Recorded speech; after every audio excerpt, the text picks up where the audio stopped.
Assalamualaikum warahmatullahi wabarakatuh. Bagaimana kabarnya hari ini anak-anak? Semoga kita semua dalam keadaan sehat walafiat. Sebelum kita memulai pembelajaran, mari kita berdoa terlebih dahulu. Bismillahirrahmanirrahim. Raditu billahi rabba wa bil islami dina wa bi muhammadin nabiyyan wa rasula. Rabbi zidni ilma warzuqni fahma. Amin ya rabbal alamin. Pada video ini kita akan belajar tema 1, subtema 1.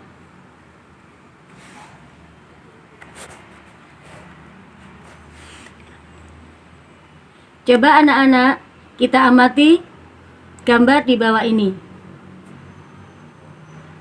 Apa yang dapat kamu simpulkan setelah mengamati gambar di atas? Ya, gambar ini mencerminkan tentang keberagaman yang ada di Indonesia, yang meliputi suku, bahasa, agama, adat istiadat, dan lain sebagainya. Sekarang, mari kita simak pendalaman materi kelas 4, tema 1, subtema 1. Pada muatan bahasa Indonesia, kita mempelajari tentang gagasan pokok dan gagasan pendukung. Gagasan pokok adalah topik yang dibahas pada suatu teks. Gagasan pokok ditemukan pada kalimat utama yang terletak di bagian awal, akhir, atau awal dan akhir paragraf. Sedangkan gagasan pendukung adalah uraian atau informasi tambahan pada suatu bacaan. Cara menentukan gagasan pokok dan gagasan pendukung. 1. Bacalah teks dengan cermat. 2. Cermati kalimat pertama hingga kalimat terakhir pada setiap paragraf. 3. Temukan kalimat utama dan kalimat penjelas dalam suatu paragraf. Coba baca teks Pawai Budaya. Pawai budaya. Pawai budaya sangat menarik bagi warga kampung Babakan. Pawai ini selalu menampilkan keragaman budaya Indonesia. Udin dan teman-teman tidak pernah bosan menanti rombongan pawai lewat. Tahun ini mereka datang ke alun-alun untuk melihat pawai tersebut. Kakek Udin pun terlihat sabar menanti.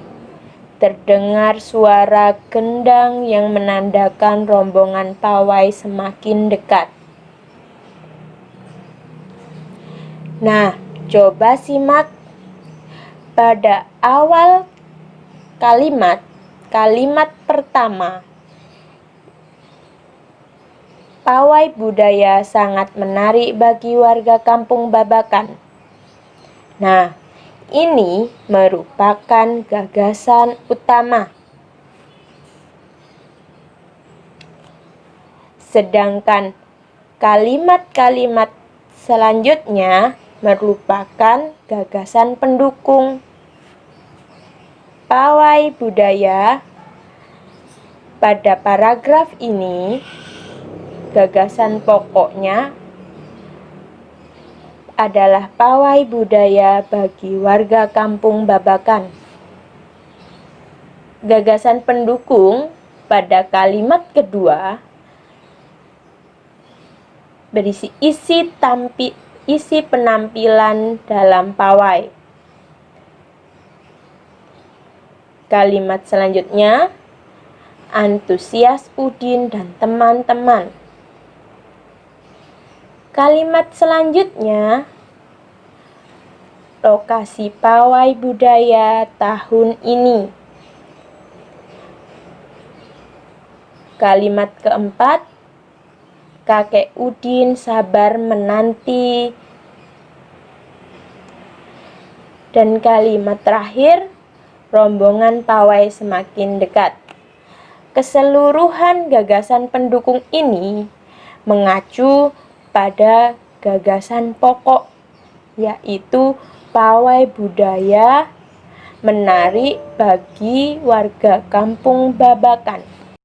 Gagasan pendukung merupakan penjelas dari gagasan utama. Negara Indonesia merupakan negara kepulauan. Negara kepulauan merupakan negara di mana satu pulau dengan pulau lainnya dipisahkan oleh lautan, selat, pantai, hutan, dan lain sebagainya. Karenanya Indonesia memiliki kekayaan dan keberagaman suku, bangsa, ras, budaya, kepercayaan, bahasa daerah, dan lain-lain. Karenanya negara Indonesia merupakan negara dengan kekayaan dan keindahan bangsa. Ada 3 faktor penyebab keragaman di Indonesia. Faktor pertama, faktor kondisi iklim yang berbeda.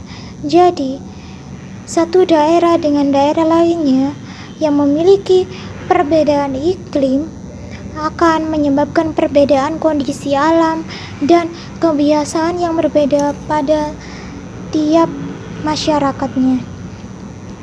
Yang kedua yakni pengaruh budaya asing yang menyebabkan akulturasi budaya dan agama.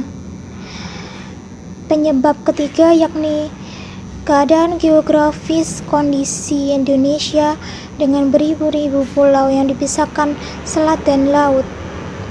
Bentuk-bentuk keragaman di Indonesia ada keragaman suku bangsa. Seperti yang kalian tahu, suku adalah sekelompok golongan yang hidup bersama di suatu tempat dan memiliki ciri-ciri budaya yang sama. Contohnya, pada perempuan suku Bali biasanya memakai kebaya pada kehidupan sehari-hari mereka. Mereka membuat nyaman sebagai tempat sesajen secara gotong royong. Contoh suku bangsa di Indonesia, di Pulau Sumatera ada suku Batak, Minangkabau, dan Aceh. Pada Jawa dan Bali ada suku Sunda, Betawi, Bali, dan lain sebagainya. Di Pulau Kalimantan ada suku Banjar, Melayu, dan lain sebagainya. Pada Sulawesi ada suku Bugis, Minahasa, Buol, dan lain sebagainya. Pada Pulau Nusa Tenggara ada suku Sasak, suku Sumba, suku Dawan, dan lain sebagainya. Pada Kepulauan Maluku dan Papua ada suku Dani, suku Asmat, dan lain sebagainya. Yang kedua, keragaman bahasa. Jadi bahasa satu daerah dengan daerah lainnya pastinya berbeda karena kebiasaan dan adat istiadat di sana berbeda. Contohnya, bahasa Batak di Sulawesi Utara, bahasa Sunda di Jawa Barat, dan bahasa Betawi di DKI Jakarta. Keragaman ketiga yakni rumah adat.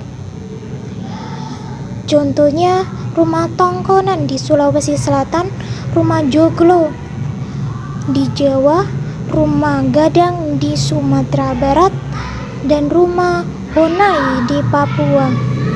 Keragaman yang keempat yakni keragaman tarian. Tarian adalah suatu bentuk kesenian yang memadukan antara gerakan dan iringan musik. Contohnya tari kecak dari Bali, tari remo dari Jawa Timur, tari perang dari Papua, tari jaipong di Jawa Barat, dan tari saman di Aceh. Keragaman yang kelima yakni pakaian tradisional atau pakaian khas pada suatu daerah yang dipakai dalam acara adat. Contohnya pakaian Bundo Kanduang di Sumatera Barat, Beskap di Jawa Tengah, dan Payas di Bali. Keragaman yang keenam yakni keragaman alat musik tradisional, yakni contohnya tambo di Aceh, angklung di Jawa Barat, tifa di Papua. Keragaman yang ketujuh yakni keragaman budaya. Contohnya pada suku Bali umumnya memakai udeng atau ikat kepala saat sembahyang. Setiap sembahyang, suku Bali memberi sesajen pada para dewa. Keragaman yang ke-8 yakni keragaman kesenian tiap daerah.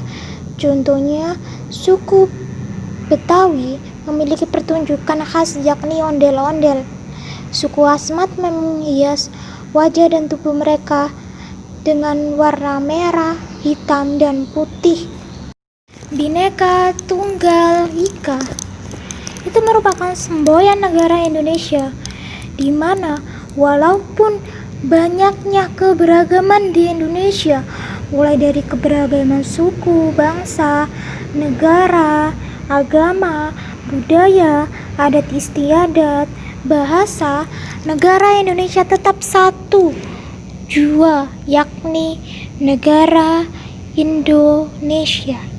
Jadi kita sebagai anak bangsa wajib menghargai dan mempunyai sikap toleransi tentang perbedaan-perbedaan yang biasanya kalian temui dalam kehidupan sehari-hari. Karenanya, kita perlu menanamkan sikap saling menghargai dan toleransi. Bagaimana ya cara menghargai keberagaman? Caranya dengan menerima, menghormati, saling menghargai antar suku, agama, budaya, adat istiadat, dan lain sebagainya. Ikut memelihara dan melestarikan serta mengembangkan tradisi budaya pada masyarakat. Yang ketiga, melakukan komunikasi antar suku. Yang terakhir yakni tidak menghina dan menjelekkan suku lain.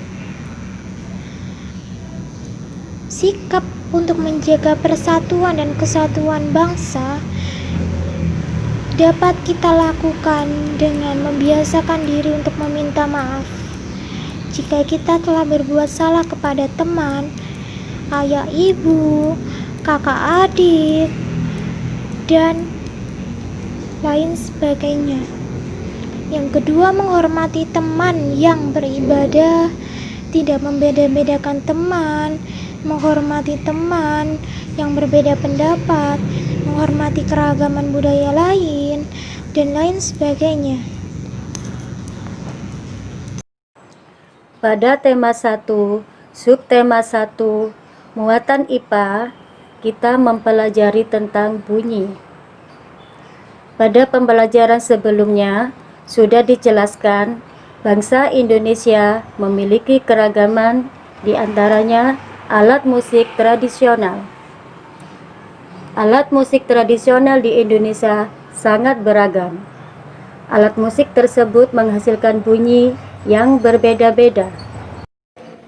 Bunyi yang dihasilkan berasal dari benda yang bergetar dalam alat musik tersebut.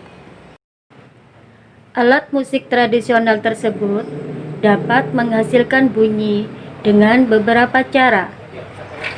1. Dengan cara dipukul. Alat musik yang dimainkan dengan cara dipukul, misalnya gong dan gendang. 2. Dengan cara ditiup. Alat musik yang dimainkan dengan cara ditiup, misalnya terompet dan seruling. 3. Dengan cara digesek.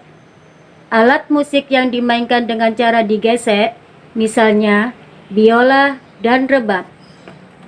4. Dengan cara dipetik. Alat musik yang dimainkan dengan cara dipetik, contohnya gitar, sitar, kecapi, siter, sasando, mandolin, ukulele, dan bandul. 5. Dengan cara digetarkan. Alat musik yang dimainkan dengan cara digetarkan atau digoyang-goyangkan seperti maracas, pinzasara, shakarbel, kabasa, flag-aton, dan yang lain. Segala macam bentuk bunyi berasal dari benda yang bergetar. Getaran dari sudut benda akan mengakibatkan udara di sekitar bergetar. Getaran tersebut menimbulkan gelombang bunyi di udara. Benda-benda yang bergetar dan menghasilkan bunyi disebut sumber bunyi. Perambatan bunyi. Bunyi dapat merambat melalui 3 jenis media, yaitu benda padat, cair, dan gas. Namun, bunyi tidak dapat merambat di ruang hampa karena tidak memiliki media yang dapat merambatkan bunyi.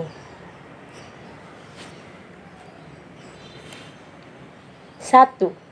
Bunyi merambat melalui benda gas. Suara merambat melalui udara. Udara termasuk benda gas.